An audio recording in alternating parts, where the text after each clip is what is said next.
Arsenal have manhandled Luton to a 2-0 win. A very, very impressive victory for a number of reasons. There were some standout performances from an Arsenal side that was massively changed after the 0-0 at Man City.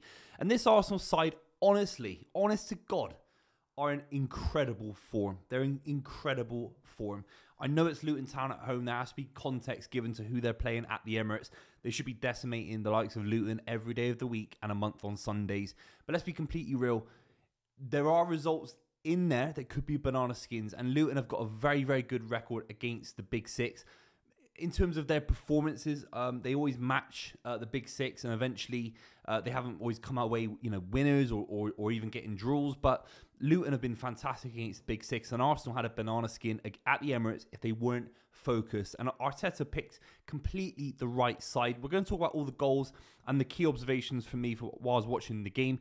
If you're new to the channel, make sure you subscribe. Would really appreciate it. We have to start off with the Odegaard goal. Odegaard today was absolutely instrumental. Everything went through him.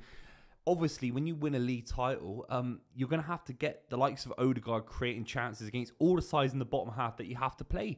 Arsenal, when they rocked up at the Etihad, they were the side that were a low block. Against the likes of Luton, in the last couple of years for Arsenal, they've certainly struggled, I think, to break down sides, and they've been frustrated. That's why they lost the league last season. They didn't lose the league last season because of losing to Man City in both games, home and away.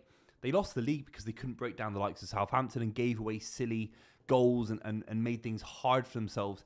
These performances now against the likes of Luton and kind of bottom quarter sides in the Premier League title have been absolutely incredible from Arsenal.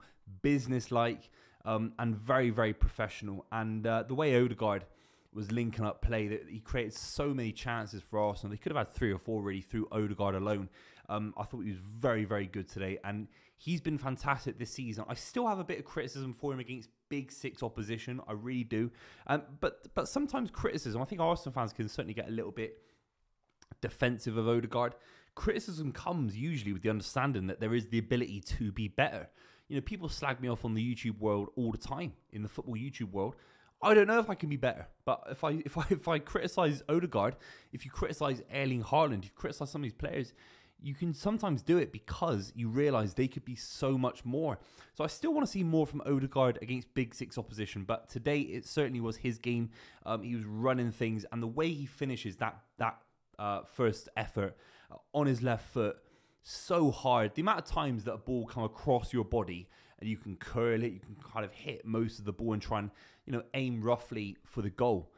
If a ball's coming across your body, you could slice that so easily. How many times have we seen players trying to slice a ball like that and it kind of goes for a throw-in? Because when it comes across your body, the rhythm of the ball is very, very hard to hit. And for him to do it in that way, to break the deadlock, let's be real, for 20 minutes, I mean, there wouldn't have been nerves based on the performance because the first 20 minutes was all Arsenal dominating the game.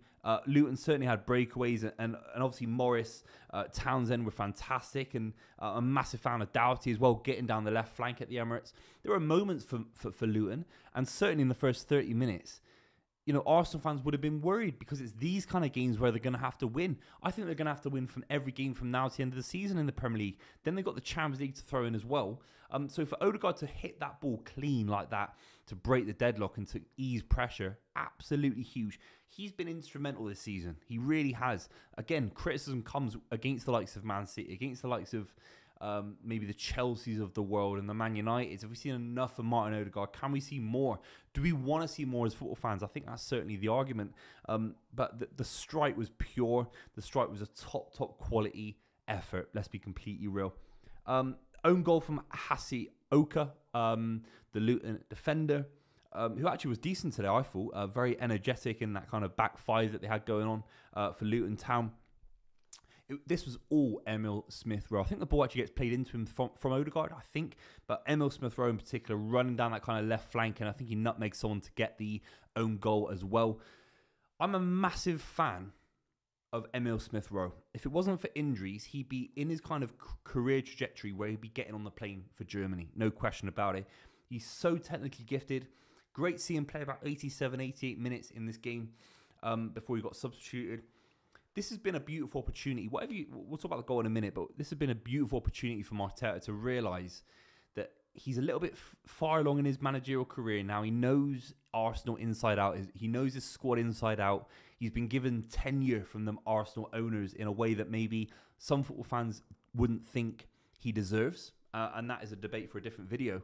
But certainly, when you have this much experience at one club, you know the players that can get you through performances like this. Arsenal have got huge games coming up, particularly North London Derby in a few weeks, particularly Bayern Munich as well.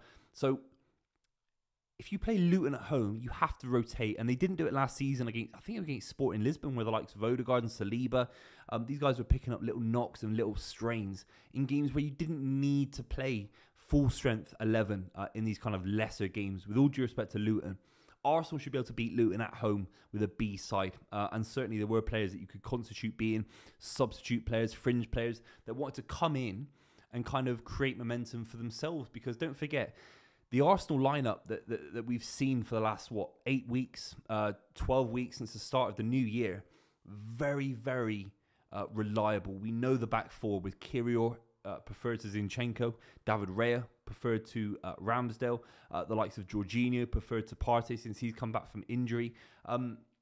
Even Martinelli preferred to Trossard. Trossard's not started many games in the last few weeks, played a lot, but not started many.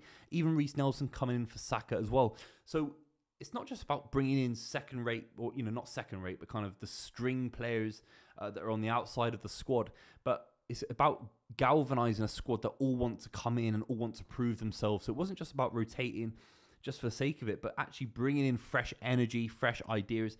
And Arsenal certainly did that. I thought Reece Nelson was fantastic. Zinchenko came in as well. In my opinion, against Bayern Munich, Zinchenko is now not first choice to play left back against Bayern Munich. I think Kirill has been absolutely outstanding. And the four centre-back partnership between Saliba, Gabriel, Ben White has been absolutely fantastic. For the amount of goals they conceded has been ridiculously small. So for Zinchenko to come in, Smith Rowe is the interesting one for me. I think this guy's got all the talent in the world. He's unlucky with injuries, been unlucky with his PR. Some players get injured at the wrong point in a kind of transition of a football club. I think Smith Rowe was very unlucky with when he got injured, because Arsenal were just about to upturn in form. They were chasing the Premier League title last season. He could barely play a game of football because of injuries and coming back from them. So to see him kind of run the game against Luton Town, the amount of opportunities that he had, fantastic. And he basically created the goal to make it 2-0. So these kind of performances, look, 90% of last season, very similar to what happened this season for Arsenal. Getting wins against the sides that they should do. But every now and then there was a banana skin. I think at the Bournemouth game where it was Billing that was kind of breaking through and scored a couple, I think it was at the Emirates, or at least made it very, very tense. These kind of games are few and far between for Arsenal. Whether that's enough to win the league title, that'll be a debate for another video about Liverpool in particular. We've got the points, but at the moment, Arsenal top, and you think they're playing the best football in the league in terms of defensively, they're more frugal than Man City. Going forward, I don't think they're as good as Man City in terms of keeping the ball, but sometimes it doesn't matter. Sometimes it really doesn't matter. Man City surrendered possession in big points of the season last season, and there were games where Guardiola had the lowest amount of possession ever in his career. He surrendered possession to be able to counter-attack, to be able to be more rigid, to make sure that Man City weren't hit on the counter-attack themselves. And I think Arsenal are doing that. They're being very conservative when they need to. 2-0 is a beautiful result. It's very, very impressive. And Arsenal going from strength to strength. They've got Brighton away next. Let me know what you think in the comments down below about the Arsenal-Brighton game. Coming up on the weekend, I believe. But obviously, Bayern Munich on the horizon as well. Absolutely huge few weeks for Arsenal. But if you go away to the Etihad and make a 0-0 draw that a lot of Arsenal fans have been celebrating as if it was a win, you have to go there and back it up. You have to go there and get a win against Luton Town. You do. And last season, there's an argument this could have been a really big banana skin, and it wasn't. Let's be real. Good performance. Very, very impressive for a number of reasons. Squad rotation, huge for Arteta as well this season. And in this game in particular, resting the likes of Saka. Declan Rice only played a few minutes. Eddie Nketiah coming on as well. Absolutely massive. Big win for Arsenal. Let me know what you think in the comments down below. I'll see you very, very soon.